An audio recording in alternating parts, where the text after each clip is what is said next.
Okay. Ayun, finally, nagharap na rin tayo, Kali. Ano mang masasabi mo? Bukod sa nasabi mo na sa show. Yun po. Mag-ingat-ingat ka, ha? Sige ma. Charot. Ano po, ang masasabi ko lang ay tama nga sila. Na?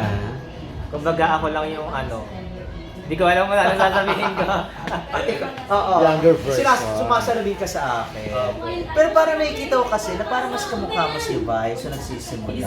Sinasabi din po yun ng mga kaibigan ko. Kasi nung una po, ang binabanggit po talaga nila sa akin, batang Vice, ganyan na ganyan si Vice nung nagsisimula. Sabi kong ganyan. Tapos, totoo ba? Doon po talaga ako na-boost yung confidence ko. Ay, miss yun na ako dahil. Tapos, ayun po. Dahil sinasabi na kamukha mo si Vice kaya nag-Q&A ka. Parang ganun po. Parang one factor din po yun na sinasabi nila na kamukha ko raw si Vice.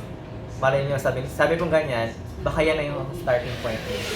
Pero naasahan mo ba na dun sa show na yon or na, sumagi ba sa isip mo, parang in-expect mo rin ba na mababanggit ni Vice na parang kamukha kita, parang anak-anakan kita, ganun. Parang ikaw yung little sister ko, little ponies, at hindi ako yung sinabing kamukha mo.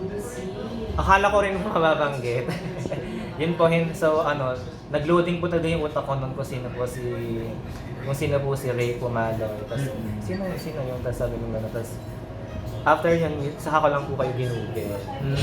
And tinignan ko po yung similarities mo sa akin and similarities ko sa kanya. And nakita ko po, ay, parang mas kamukha ko si Nene Vance. Noong nagsisimula. Oo, yung mga ganun. So na-disappoint ka ba na hindi si Vice yung sinabing kamukha mo at kamukha ka niya at ako yung sinasabing kamukha mo? Hindi naman po kasi yun nga po, for the show and yun nga po, at least nag-exposure po ako dun sa Showtime. Kasi Showtime na po yun eh. O, tapos sa programa namin. Opo. Oo.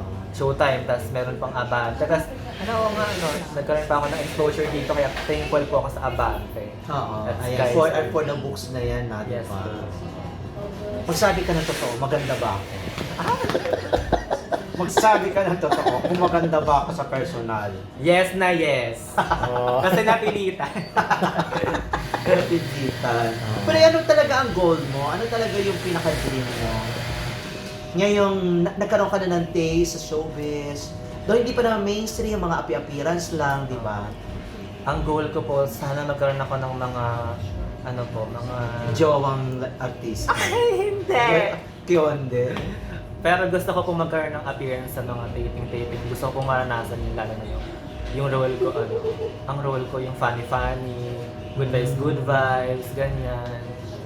Kaya sana po, in the near future, mapapasalamatan ko sila Mama Ray at sila Mama Don. Maganda ba si Don Don? Yes naman! Parang hindi naman. Kasi nakaharap ako sa kanya.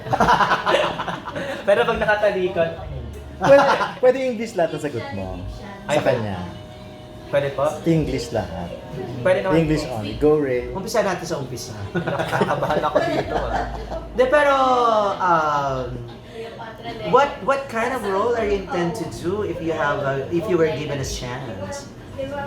If I am given the chance to have a role in a mainstream and to be an artist, an actor, I would definitely be in a role of comedy, such horrors, and horrors, and something that is very dramatic. Okay, this is a question. What is the essence of being a gay, or what is a true gay for you? For me, the truest form of being a gay is that despite of every hindrances in life, you showed up, you still being who you are, and no matter what people say about you, you are being you. You are the best version of yourself every day, despite of everything, because being you is the best thing that you can do, no matter what. I'm sorry to tell you, you're not qualified for the next round. Maraming salamat. Thank you, girl, Kali. Thank you so much po, Mama Ray. Wow. Okay.